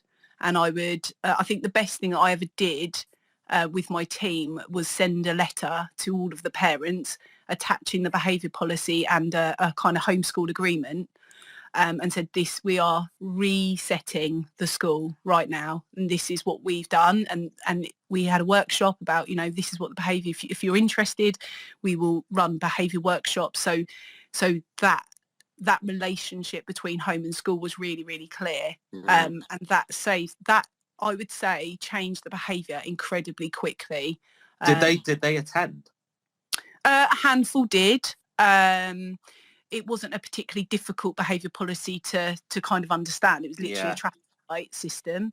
But I think that really made it clear to the children and to the parents, okay, there's been a line drawn here and we need to sign this to say that we will fully support the school in these decisions. Well, Tom, can I just jump in on that? Yeah, one? Please do, Dan. I was going to come to you anyway. It's just 100% common sense. It leads us then into the territory, doesn't it, of talking about, as we are training students in what is appropriate behaviour, we have to train parents into what our expectations of and what behaviour they should and shouldn't be tolerating at the same time. And sometimes it can actually be the parents that are being more badly behaved than the kids in the way that they deal with the school, Dan, and then just undermining to the drop policy. in there, you say that's common sense. I don't know if it is for a lot. Genuinely, that's worrying, isn't it, Tom? Well, to be fair, I don't know. I don't know if people look at it and go, oh, you know what, I need to train. Maybe not train, but I need to look at the parents' behaviour. I need to train the parents on the school behaviour system, stuff like that. I don't know. I'm genuinely asking. I don't know how many. I think it depends what relationship and community you're working in. I was working in a community that would argue everything. So we would send a child home, saying they've had to miss 10 minutes of their break, or they got sent out of the classroom, and they would absolutely, and rightfully defend their child. Oh, they didn't do anything wrong, or it was a miscommunication. I was thinking, I'm fed up with having these arguments with parents who don't know what the behaviour policy is. So I thought I'll just send it home and say, you need to back us up here. And it really changed. And I think it was building that relationship with the parents to say, look, we're all here for the right reasons. We all want to educate your children. And these constant stopping and starting of lessons are not allowing that to happen. So you need to be on board with us and you need to trust us. And and that worked for us. But I think it's definitely knowing your community. Lindsay, I wondered whether you wanted to add anything in on this about this idea of prioritising behaviour, because I mentioned about the competing demands. And the fact that there is this big emphasis at the moment on curriculum, and maybe there's a temptation to swing towards pedagogy and curriculum over behaviour in some cases, and whether you think that pressure exists or whether you think it doesn't, and what kind of dangers there are out there in that respect. I mean, behaviour is hugely important, and it kind of comes back to your structure of SLT. Our SLT, we've all got our own little things that we work on. So mine's teaching and learning. We've got somebody who deals with assessment. But the one thing that we all contribute to is behaviour. So we will all have a part to play in promoting good behaviour in our school. So it's hugely important. But my worry is if you completely prioritise behaviour, things will slip and then you'll have problems elsewhere. So I do think that Cassie was right, that you have to keep your fingers in all the pies. But yeah, behaviour is hugely, hugely important. Yeah. I mean, all I'm trying to say, I guess, is sometimes there is a choice that has to be made between staff meeting on, I don't know, curriculum, and you've got an Ofsted inspection the following week coming up, and you've got a scheduled meeting on curriculum, but the week before you recognise that behaviour's fallen off a cliff. Do you, A, cancel that meeting and say we're going to reassign that time to look at behaviour, or do you, B, continue with planned and do that? And if you cancel it, you know that you will be unprepared for that inspection. If you go ahead with it, you know that poor behaviour will probably continue. I think you have to be incredibly responsive. I mean, I sort out the CPD calendar, and only in the last 2 or 3 weeks I've put a behaviour session into it that wasn't originally scheduled, because we identified that there was a problem and we wanted to get it, nipped in the bud ASAP. So it does sometimes trump other things, and quite often the other things can be dealt with perhaps over email or another time a little bit more easily than perhaps a behaviour issue. Yeah. Cassie, anything to throw in on that? I know I totally agree with Lindsay, and I think we also need to think about the mental health and well-being of our staff, and actually the impact of behaviour has a huge impact on the well-being and mental health of staff, rather than completing a curriculum area or a bit of CPD, and I think that has to take priority over everything else, especially if everyone can feel behaviour slipping. We need to reconvene and we need to look at it and make sure that everyone's doing everything they can to make sure that this is working, to move everyone forward together. Spot on. Dan, do you want to kind of throw in there, just from a leadership perspective, what you would do? Would you cancel a meeting or would you go ahead with it? I haven't heard a straight answer yet. I've heard like Barack Obama style answers, and I want to like straight yes or no. Do you cancel a meeting on curriculum and rephrase it on behaviour, or do you go ahead? No, of course I cancel a meeting on curriculum. You've got to prioritise your staff's mental health and well-being. And if it's got to that, no, I'm not interested in reviewing a scheme of work at this point in time. I'm interested in making sure I'm empowering my staff to deal with the issues that are taking place in the classroom. I don't think, again, I think that's common sense. And I think anyone, let's say we did have an inspection, any inspector that comes through the door and says this scheme of work's not fit for purpose, and I say, yeah, but you know what? I cancelled 2 meetings in a row with staff on this because we had to get a particular behavioural system right. It's like when you pick up a class at the start of the year, isn't it? And you're having a tough time with them. And sometimes you end up doing multiple lineups outside the lesson until they know how to come in the classroom correctly. You're going to pick that time up with those kids further down the line because you've trained them into how to behave in your lesson. Yeah, common sense again. Can I just say, I'm going to have to duck out, but I did pop a tweet that has 2 members of staff on there who anyone who wants to learn about how to manage behaviour by just having an outstanding curriculum. I've put up my former head of English's Twitter handle in there, and anyone that wants to learn about behaviour systems and things like that, one of my former assistant heads for behaviour is in there. So you want to look those up, I'm sure they'll be more than happy to be contacted. All right, have a good evening. Brilliant, Dan. Thanks a lot. Cheers. See you later. Yeah, goodness me. This is, yes, go on, Lindsay. Got your hand up again. Go. Oh, is that you? No, that's a wave goodbye. No, sorry, I was just waving goodbye because I know, Dan. I know. That's it. You're waving goodbye. Brilliant. Excellent. I was being polite. Yeah, no, that's absolutely fine. What I wanted to move on to finish off was the last kind of bit, which is an important bit actually, is if you are a teacher, and by the way, everyone here, welcome. This is Teachers Talk Radio. This is the the Twitter space for TT Radio. If you fancy becoming a host yourself, then get in touch with us. You can be a host. Just DM us. And it's great. We've got a team of 50 plus teachers here, and this is basically what we do. We talk shop all day, every day. It's kind of fun, you know. But if you want to get involved with it, then give us a shout, and we'll send you a host pack. And yeah, let us know. But my final question is, if you are in a school as a teacher where the behaviour does need to improve, in your opinion, you feel like it is a constant battle, you feel like really bad things are happening, what do you do? How on earth do you approach that? What do you do? I'm waiting for all the speakers to drop out now as listeners and leave me here, Tom Rogers, alone to try and handle this. Nathan? I would tell you, and this is one of the points I was thinking about when hearing these wonderful people talk about the things they do to improve behaviour. And it is really important that people realise that dealing with behaviour problems is not the same as improving behaviour. And I see it loads of times when people are talking, but the SLT are constantly dealing with behaviour. Yes, they're dealing with behaviour, they're not improving it because they're not doing anything to get people's heads above the water. And I think that's something that gets missed so many times. You know, dishing out sanctions is not the same as taking a step forward and putting systems in place to improve it. Miss Mack, what do you think? What are you going to say to a teacher who is in a school, the behaviour is, in their opinion, really bad? What are they going to do to try and help themselves and make that better?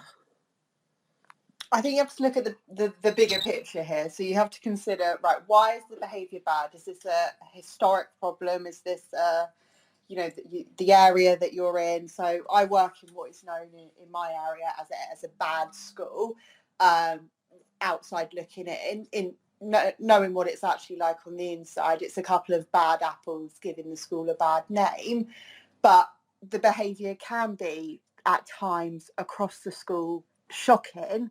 But then when you go into lessons, it's not actually that bad. And so it's almost this culture our children have created that when they're inside the classroom, there's one way they behave. And when they're outside the classroom, there's a whole other way to behave. And I'd love to be able to sit here and go, this is the solution. This is how you solve it. This is what I'd say to someone. But I think that is just such a monumental issue within education. How do you teach children to be better people when there's 101 factors influencing why these children are blaring rap music outside of your classroom, or why they're truanting for 5 periods a day? I don't have the answer. Cassie, I wonder whether you wanted to come in on this in terms of your advice to a teacher who is in a school where their behaviour is really poor, and is there anything they can do about it from the teacher's perspective? That's such a hard question. I'm great at these. This is my questions tonight. They've been amazing. I think you need to do a temperature check across the school, and you need to find out whether it's a systemic kind of problem. You know, is this something that runs through the core of the school, or is this isolated to you? I think that if you can get a feel for a school in that way, and that will tell you a lot about the school that you're in, and ask for help. You know, the problem is there's this kind of attitude that if you're asking for help, it means you're failing in some way. I just think you need to, if you're working in a school that's supportive and you say, look, I'm really struggling with this specific class, or I'm struggling full stop, you'd like to think that team should be around you, supporting, advising, and being around. I think the sign of a good school and good behaviour is where the SLT are walking the school all the time, and they're centralising the behaviour sanctions, and they're supporting their staff. If worst case scenario is if that's completely missing, is that the right school? Yeah, thank you. We're joined as well now by Mohammed. Mohammed, can you hear me? I can indeed, Tom. Thank you for letting me come on. I was going to try and answer your question is, what would you do? I think I'd like to say I'd hope that the school systems and everything support you. I guess if they wouldn't, I would still like to say that as an individual, you'd probably still want to try and maintain some sort of order and some sort of systems, and you almost try and champion what you want to see around the school, and then, is it that you're bold and brave enough to almost sort of invite SLT in and invite people in to sort of say, look, well, actually, I'm trialing this in my classroom and it seems to work. So I would actually, my advice would be, don't give up, don't, even though there may be, controlled chaos around the school or whatever, then, I would still sort of hold the line and sort of almost say to students, look, when you come into this classroom, this is what I expect, and this is, exactly what I want, and these are the standards that I want from you. And I think that there's great merit in doing so as well. So I just wanted to sort of put that in there. Yeah, I mean, we kind of discussed earlier on, actually, this idea of like, can you be a good teacher in a school where behaviour is poor? Okay. Apologies, I've joined you a little bit late as well. So sorry, late to the No, party. no problem. I mean, we discussed it earlier, and the consensus kind of was, no, you can't be. The consensus was actually, you can't be an excellent teacher in a school where behaviour is really, really poor. I mean, that was the consensus. I don't know whether you disagree with that based on what you've said. And I think I would say that I'd probably say to some degree I'd probably disagree slightly to say that I think it'd be difficult and you'd have a greater challenge, but I mean I'd like to say that if you can sort of, I mean it depends what level, obviously, if we're talking sort of total kind of, as I said, a little bit like one of the other people described, sort of music blaring and almost like sort of lack of sort of rules altogether, then yes, you are going to be up against a very difficult challenge. And I guess it will be grinding, and I guess you possibly will get to a point where actually, do you know what, at some point you may sort of wave the flag and say, that's it, enough is enough. And no doubt where there are clear systems and processes in place, then you can focus on the part that we all want to do, which is deliver high quality lessons and high quality education. So I think I'm somewhere in the middle. I'm going to sit on the fence, I guess, then, just in case I've missed the other points and I don't want it to sort of... No, that's totally valid, and it's great to hear different views, and that's really what we're interested in here is to hear contrasting views. So we've got Nikki here. Nikki, good evening.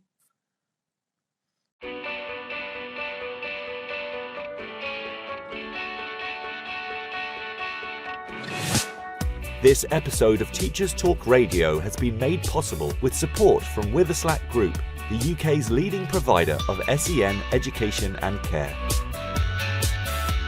They're here to support you too through an ever-growing offer of free resources, including webinars, podcasts, articles, and events aimed at supporting teaching professionals like you.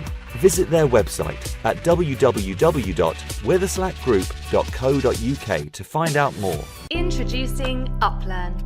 UpLearn is an online curriculum learning resource for A-levels that improves student outcomes whilst reducing teacher workloads. Teachers use UpLearn to facilitate independent learning and consolidation of classroom material. Over 150 schools have seen grade improvements with UpLearn, including St Paul's Girls' School, Michaela Community School and ARC schools. Book a demo at uplearn.co.uk and quote TTR for 10% off. That's UpLearn, uplearn.co.uk. Whatever learning looks like this year, bring lessons to life with Nearpod. An exciting new addition to the Renaissance family, Nearpod offers real-time insights into student understanding through interactive lessons and videos, gamification and activities, all in a single, easy-to-use platform. To help kickstart the new year, we're offering all primary and secondary schools in the UK and Ireland full free access to Nearpod for the whole spring term. So, no matter what 2022 brings, Nearpod makes switching between in-class and remote teaching simple. Visit www.renlearn.co.uk/Nearpod and sign up for your free trial today. If you're listening to this, then we know we share one thing in common: a passion for the type of outstanding education that every child deserves. That's what makes us the leading provider of specialist education and care. We need people like you to help us achieve even more. With us, you'll be given all the resources and support you need, offered a clear path to career progression, and be rewarded with some of the best salaries and benefits the industry has to offer. We are Witherslack Group. If you'd like to find out more, we'd love to hear from you. Visit www.witherslackgroup.co.uk/careers and be part of our future. Nikki, can you hear me? You need to unmute yourself, bottom left-hand side, hopefully. No, not sure Nikki's there. Mohammed, I'll go back to you just briefly until maybe we'll get Nikki on. If I was to ask you just really simply, how would you improve school behaviour? What, you know, I'm just looking at your profile now. You're an assistant principal with responsibility for behaviour. So you're kind of well placed maybe to at least consider this in terms of, you know, how would you go about improving behaviour if you were in a school where behaviour was poor or was not good enough? What are the steps? What are the things you do? Yeah, no problem. And I'm quite happy to sort of share, I could share a little bit of my journey if you like. Yeah. So without sort of, and I'm not by any chance sort of saying, you know, I revolutionized the school or done anything, but I mean, I came into a inner city school in Leicester, and my first part of my role essentially was I spent the first almost 6 months just observing and having a look at literally how everything works, just almost sort of, I know it's going to sound weird, but sitting back and just going around to all the classrooms, looking at all the movement around the corridors and everything, and sort of picking up what are the things that I found really almost sort of made me tick, if you like. And then I looked at quick wins and thought to myself, so I'm going to even pick one or two quick ones here, where the basics for me, as I say, were things like mobile phones. So there were rules like in the corridors, students, they were allowed to use them at break time, lunchtime, and then we were getting discrepancies and things like, so in the corridors, students would have headphones out, would have, you know, like, oh, I'm just putting it away, sir, or those kind of things. So for me, looking at very quick wins, and the biggest thing for me was consistency across the whole school. Now, it's almost an impossible challenge, so I'm not going to say we've achieved that, but it's that kind of trying to make things as simple as you can for students and for staff.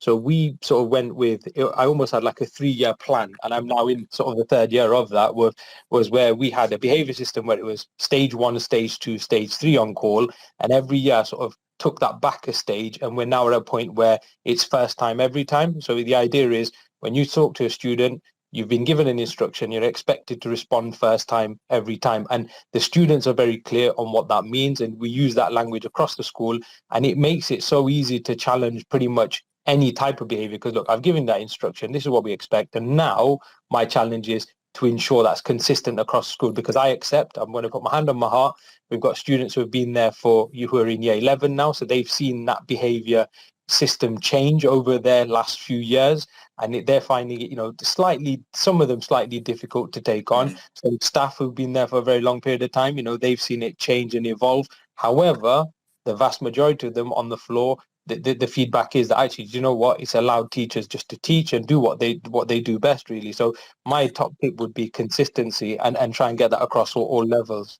I'm interested, Mohammed, in what you said there about the warning system and the fact that, you know, you kind of reduced it to first time every time, you know, that kind of mantra. I was wondering what the consequence is if it's not first time every time. If they don't do it first time every time, what is the consequence? What is the sanction and the process? Yes, so I'm happy to share that as well, and don't get me wrong, just in case there's any of the listeners who are like, well, actually, what happens in terms of adaptations and things. So again, we do take those things into consideration and working closely with the SEN team, etc. So giving thinking time and all those kind of things are considered. But in terms of sanctions, if you don't respond first time every time, then it is an on-call, so you're removed from the learning environment, or if it's in corridors, then it classes as an on-call detention as well. So it's an hour detention on the same day. So I firmly believe in, you know, the sanctions are dealt with on that same day, and then, you know, you move on the next day, the next lesson is a fresh start, so to speak. So that's the way we go about that. And going back a little as well, because I know the discussion point was, do you educate your community and how do you work with the community? That's been a big part in there as well. So we've done things like live events. We've invited parents onto site where possible, obviously based on the different parts of the time of the year that we've been through, and really just trying to work with them. And when it comes to induction days, for example, we've made sure that we sort of almost sell our school, say, this is what we fundamentally believe in. We need your help and support. And pretty much in a polite way saying, if this is not what you believe in, then this is not the right school for you, and you need to maybe think twice about, you know, where you're applying. And I think if you try and get that right from the start, and I know it's difficult based on everyone's different circumstances of which school and the demographics, etc., like that, but that's the way we try and push things forward. And the good thing is, I'd like to say, we're supported as a leadership team because we all believe in that same ethos and that same vision. Yeah. Mohammed, thank you so much for your No contribution. problem. Stay on if you want. We've still No got a problem. few I'm going to bits more unmute, to but do. I'll let other people have a chance as well. Thank you for having me on. Cheers, fella. See you later. Thank you. Mr. AHT Pastoral, are you there? Yeah, hi there, Tom. Thanks very much for the opportunity to give input. It's been really great to hear some really great stuff so far this evening. For me, just talking about sort of quick wins in terms of maybe changing behaviour or turning around behaviour. I work at a school that's only in its third year now, so everything we've been doing has very much been sort of from scratch. And I think one of the first things I'd say is about getting that policy right in terms of the behaviour for learning policy.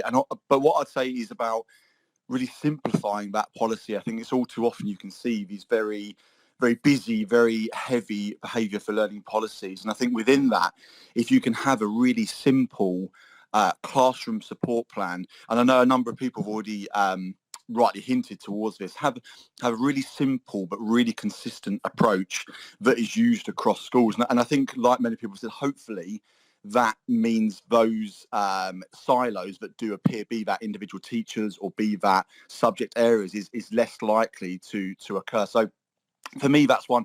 I think the second thing that I would also say is, again, from a leadership perspective, is what does your offer look like for those, if you like, high-end, more challenging students? We use terminology like the intensive and specialist support. So what is it that you have on offer? What is your catalogue for those students? Be that work with a nearby or local pupil referral unit, be that alternative provision, because I think sometimes you can't underestimate what dealing with some of those perhaps key characters in terms of behaviour. You can't underestimate sometimes the impact of providing something for them. I know somebody earlier mentioned that, actually we all do experience those students who we all know, I think, no matter how much we try, mainstream education can be a challenge. It can be very, very difficult. And so therefore, I think that wider provision or that wider offer that the school has at that real top level, I think can sometimes have real impact.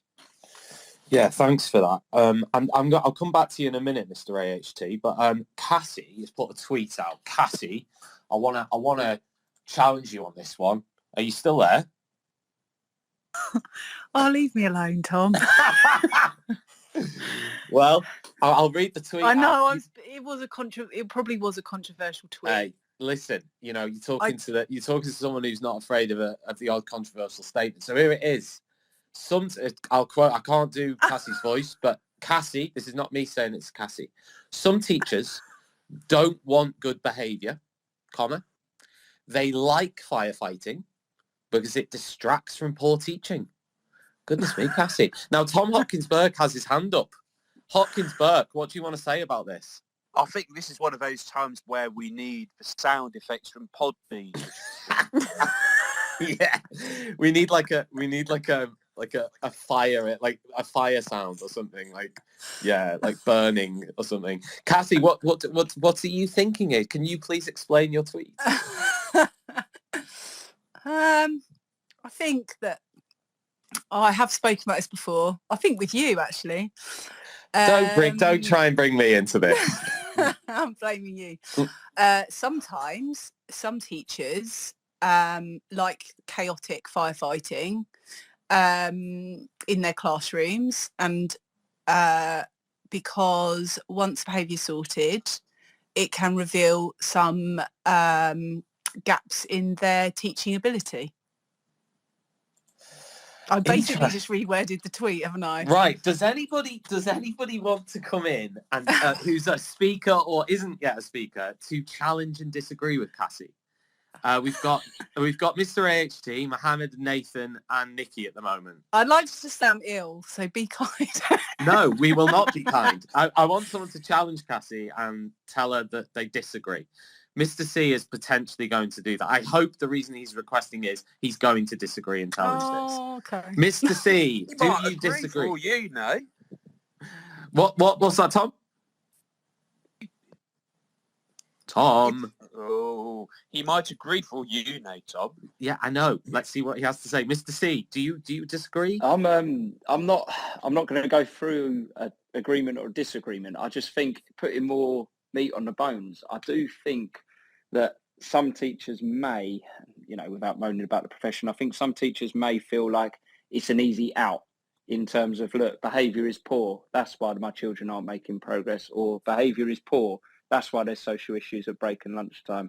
Behaviour is poor, that's why I can't get parents on side necessarily. So I'm not saying I agree or disagree, but I think that's sort of the way that Cassie's coming at it from that point of view.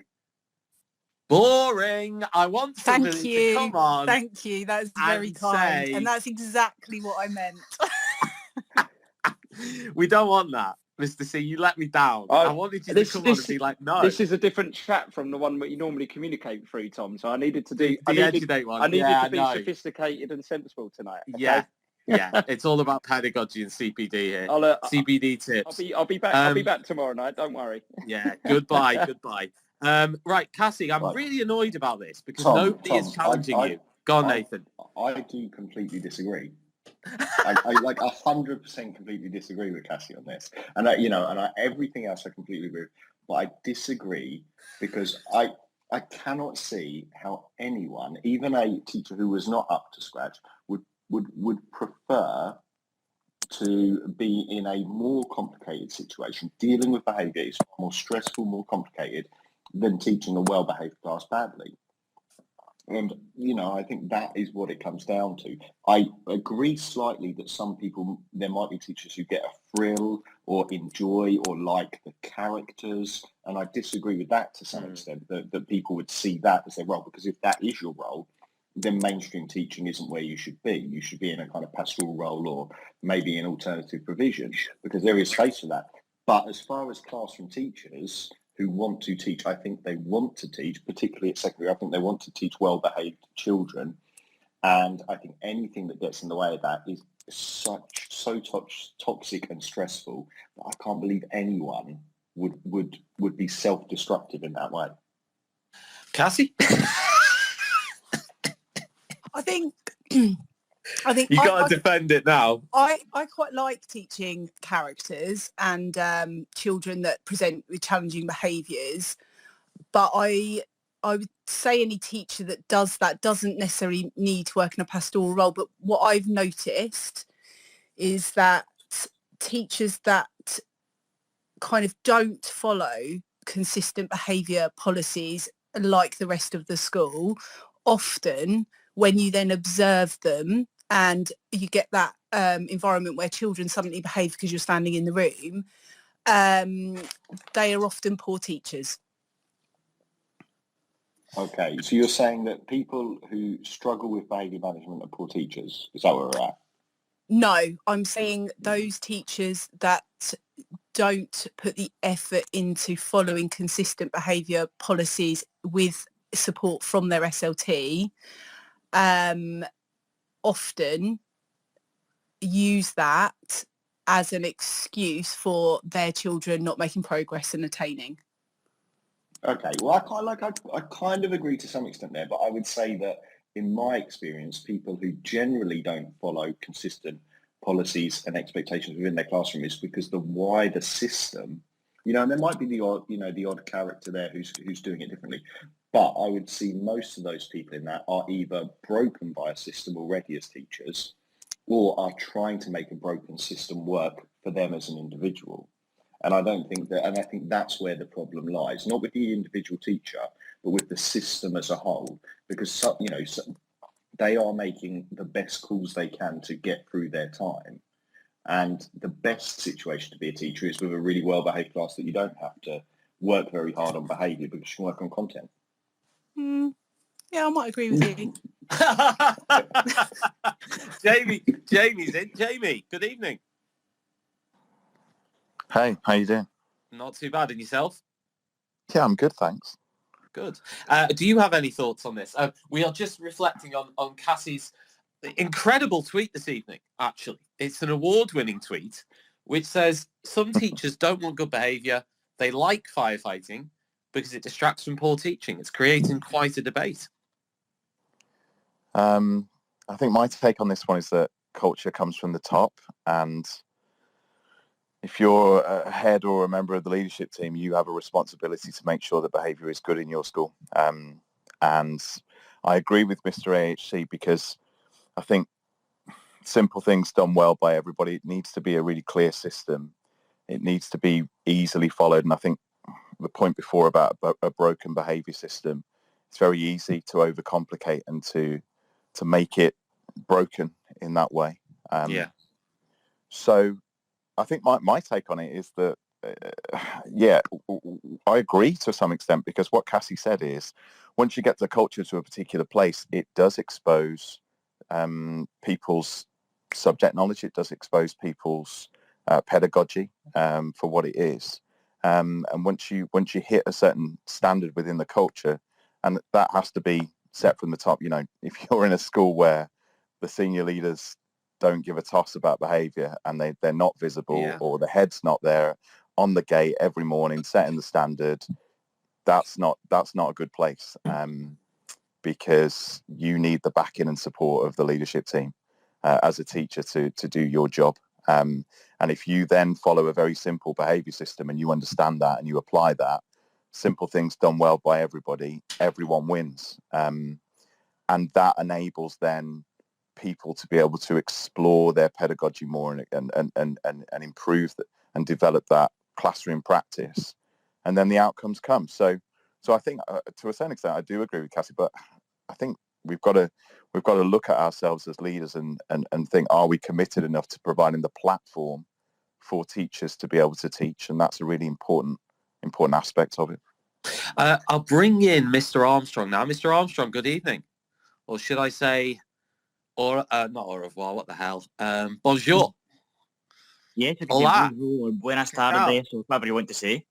I just wanted to chip in a wee bit on, I saw Cassie's tweet earlier, and immediately I kind of thought, hang on, excuse me, but I just wanted to kind of maybe chip in a wee bit on, I've been in schools where I teach modern languages, as you can tell, and it's a difficult subject to teach, and quite often the children were difficult in one particular school because of the subject, but behaved elsewhere in the school. And the term firefighting was used an awful lot with us. And we didn't feel very supported. And I think for that, the teachers were quite burnt out because they never got a chance to teach full lessons and didn't even know what they had to work on in terms of pedagogy. Was that because the phone's going off during lessons, or? It was just, they were the big characters in the classroom. You didn't even pick up on that humour, did you, Mr. Armstrong? You know, it's because I've got the mic on now and it's not, the speaker's not so loud anymore. I didn't hear you, sorry. But basically, basically, you know, it was a lot of low-level to mid-level behaviour, I would have said. And you didn't even have anybody to send someone, you know, to try and get on with the rest of the class. So I think it's perhaps on the one hand unfair to say that some teachers enjoy or that form of teaching in inverted commas. I think for some teachers that is just the reality, and they never ever get a chance to truly think about the pedagogy because they're too busy putting fires out all over the place. Cassie, what do you think about that argument? I didn't say that they enjoyed it. I just think sometimes it's easier to deal with poor behaviour. Well, you said they liked firefighting though. Yeah, because I think that is a distraction, isn't it? It's, you know, send children out and, you know, and say, you know, I couldn't get to the end of the lesson because the behaviour was poor. You know, I couldn't get this bit done because of this. You know, I think I'm getting loads of grief on Twitter, by the way. Like loads, apparently I'm disrespectful to the profession. Well, I'll be honest with you. I don't agree with you on that, but I also respect the fact you've talked a hell of a lot of sense tonight. Like, I've literally been nodding to every comment you've made apart from that, and we're all entitled to an opinion. I just think sometimes it reveals, once behaviour is sorted, it reveals teaching, and that is a vulnerable place for teachers because they feel that they're being judged on their own pedagogy and their own understanding and their own subject knowledge and their own curriculum coverage and their understanding of their subject, or if they're primary, of all of their subjects. And that's an incredibly vulnerable place to be. And actually, sometimes dealing with behaviour is a distraction from that. So I think that I don't think it, maybe it's the wrong term to say enjoy or like firefighting, but actually sometimes that's an easier thing to deal with and feel that you're being busy doing that rather than being vulnerable for something that you've spent your life trying to do. I've got to give a shout out at this point to some listeners on the space. We've got Dale here who's tweeted out on the space. Thank you, Dale, and good evening to you, and thank you for listening.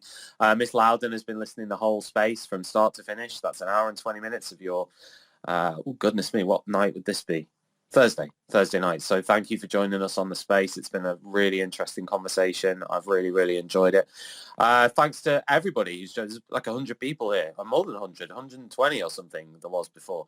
Liam, I wondered whether you wanted to chip in because you haven't said anything yet. I know you connected up a while ago. I don't know whether you want to comment on what Cassie's saying or on something else, but Liam, are you there? Yeah, hi, I'm here. I was just intrigued by, have you seen this from teachers then? Have you witnessed it firsthand that, you can see that a teacher's kind of not enjoying firefighting, but they are falling into that trap of doing it more than teaching? Yes. And how often are you seeing that? I think in previous settings, not my current one because I've been there 6 weeks, so I haven't got my head around it all yet, but I've definitely seen it, and I've supported teachers that have, and they've said, I felt vulnerable, and actually behaviour and sorting behaviour is kind of the thing that I can do. And when that's sorted and you're then observing a lesson where the behaviour is sorted, that is vulnerable for teachers, and it's all on them, isn't it? It's not that they can't, blame the culture of the classroom or, I think there needs to be a certain honesty about how vulnerable teachers feel under scrutiny and observation. But I think that's probably a different conversation. I do. I get where you're coming from. It's just the firefighting thing is, I almost feel that if you are able to firefight that efficiently, then that allows you to explore different avenues of teaching. If you can manage behaviour that well, and you've got that kind of on point, then you can do whatever you want in a classroom. So I just find it's like a double-edged sword with that. I'm not saying I'm not disagreeing with you. I haven't witnessed it, but it's a really interesting point of view you've taken on that. It is interesting. It is interesting. That's why I read it out and forced Cassie to defend herself against a horde of people who disagree with her, which has been the highlight of my evening. Mr. AHT, do you want to say something? Yeah, I think initially in following on from people's reactions to Cassie's tweet, I think my immediate sort of reaction and response is one of sadness, because I feel, and I'm always willing to be corrected if I'm wrong, but I sort of feel we will. No, I have no doubt. I sort of feel, in some ways, is it not, I don't want to say necessarily the easy part or the basic part, but that subject knowledge, maybe more so secondary compared to primary, but that is almost, or should be almost, a given that there is that subject knowledge, whatever your subject is, unless obviously you're teaching, outside of your specialism. Any school where behaviour is exemplary, it's a luxury to have, and I would say I've probably had this experience in the past when I've taught Key Stage 5, because often you don't get as much of a behaviour, but surely that is almost the given. The challenging part, the hard part, I think more often than not, is actually the firefighting, the dealing with behaviour, the having those strong relationships with the students. So yeah, my sort of gut reaction was one of sadness. Interesting. Very interesting. Yeah, I mean, we've heard a lot of views there on that. I think it is really interesting. It's a really interesting point. It's not something I've personally seen. I don't think I've necessarily seen a teacher who wants to stay in that kind of context to kind of get away with it, if you like, because they don't want to be exposed as a poor teacher. I don't know if teachers think about it in that way. From my point of view. Miss Mac, do you want to come in on that and say something? Yeah, just to go off of that, I don't think a teacher might necessarily think, I'm going to let the behaviour be really bad in my classroom because I don't feel comfortable teaching X, Y, or Z. But it's that acceptance of, oh, this class is really awful, I'm going to give up trying. And then you just accept the poor behaviour. You accept that that lesson with that class is going to be awful.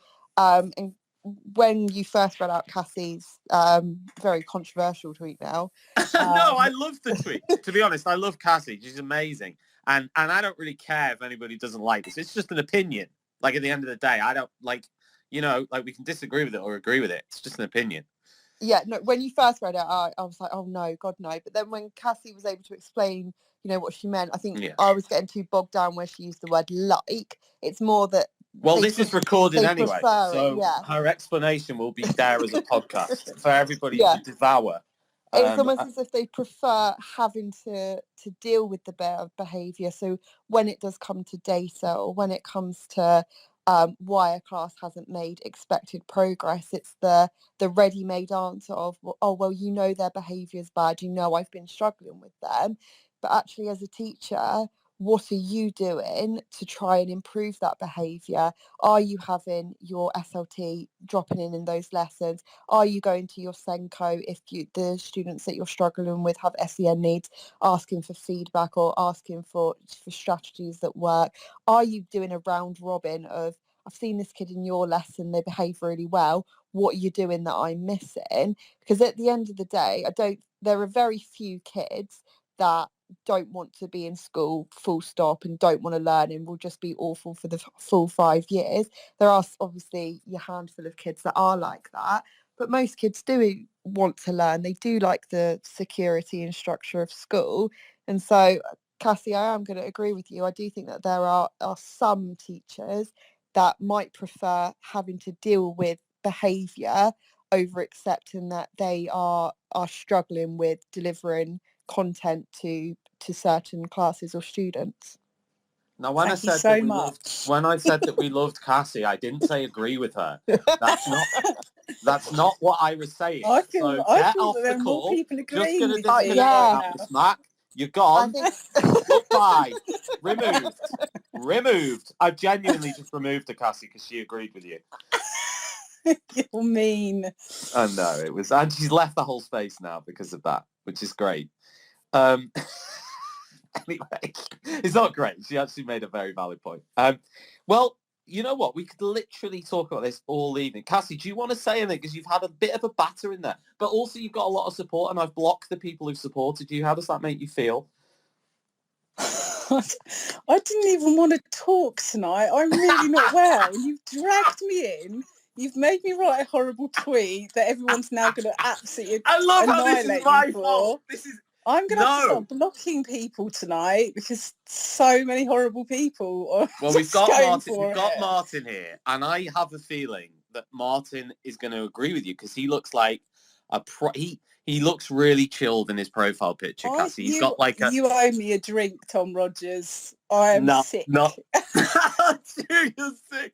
And now you're going to get the tweet was an interesting one. It's not it's not an opinion I've seen before, so I'm pro new opinions that I haven't seen before. Yeah? Thanks, Martin. Yeah, thanks. Martin, do you want to say anything? Yeah, sure. I suppose for me, I think that it's usually a result of system failures in the school.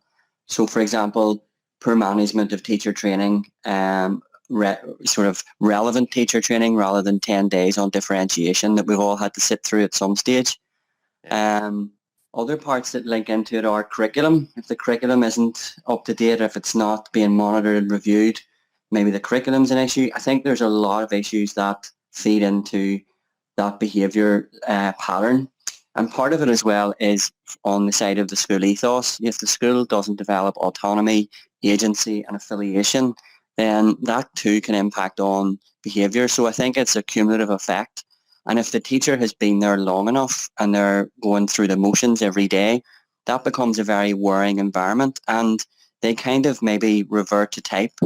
And I would agree to a certain extent that the firefighting of behaviour becomes almost habitual.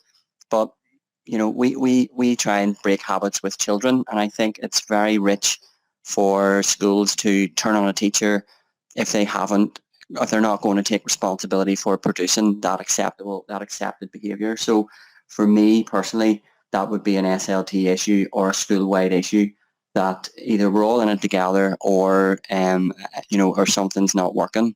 And I think to throw that all onto the teacher, there's probably underlying issues.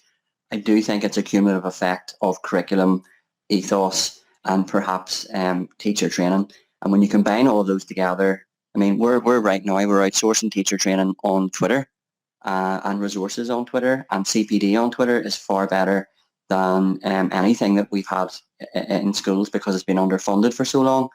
So I do think that there's a bigger sort of aerial view there. But in terms of the teaching at the classroom level, if that's the case, it's entirely on the back of SLT and school management systems to deal with that and to work with the teacher rather than hover around the corridors and sort of nip into the class, and that further undermines the teacher and it removes trust. So I think there's probably a lot more to it than just a sweeping statement. But I do take your point that yes, firefighting can be part of it, but that's usually a result of wider things, in my opinion. And I suppose it comes from leadership. I think it's if it's top down, then that's the issue. And I think as well, middle leaders need to take ownership in their departments of behaviour and curriculum-based behaviours.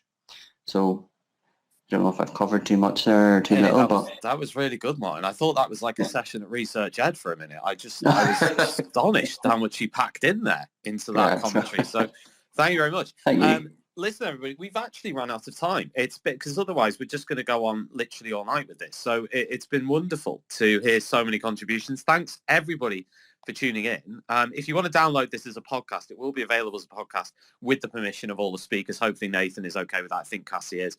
Mr. Armstrong, you may be on the podcast. And yeah, everyone, it was recorded, so it'll be there anyway to listen to for 30 days on Twitter, but also we'll patch it up as a podcast on ttradio.org as well. So if anyone wants to listen back to this extravaganza of nearly a 2-hour discussion, then we will split it up into some chunks for you to have a listen back to. And if anybody listening wants to get involved with Teachers Talk Radio, then please do. We are still looking for hosts. We're always looking for hosts, and we're looking for people with opinions.